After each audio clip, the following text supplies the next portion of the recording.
இமாம் முஸ்லிம் பதிவு செய்து வைத்திருக்கிறார்கள். அத்தத்ரூன மல் முஃப்லிஸ், முஃப்லிஸ் என்றால் யார் உங்களுக்கு தெரியுமா என்று சஹாபாக்களை பார்த்து அல்லாஹ்வுடைய தூதர் கேட்டார்கள் ஸல்லல்லாஹு அலைஹி வஸல்லம். சஹாபாக்கள் என்ன சொன்னாங்க?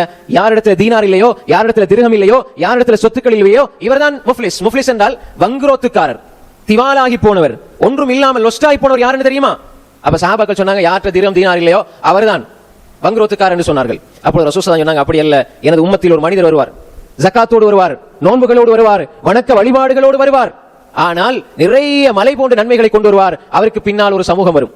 ஒருவர் வந்து சொல்லுவார், சத்தமணி ஹாதா லரபனி ஹாதா லலமணி ஹாதா, இவன் எனக்கு ஏசினான், எனக்கு அடித்தான், எனக்கு அநியாயம் செய்தான், எனக்கு எதிராக அவதூறு பரப்பினான் என்று மனிதர்கள் வந்து கொண்டே இருப்பார்கள்.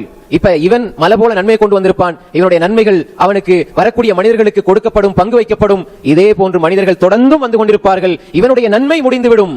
மலை போன்று நன்மை கொண்டு வருவாரு, ஆனா அதை பாதுகாக்க இல்லை. மலை போன்று நன்மை செஞ்சார், அதை பாதுகாக்க இல்ல.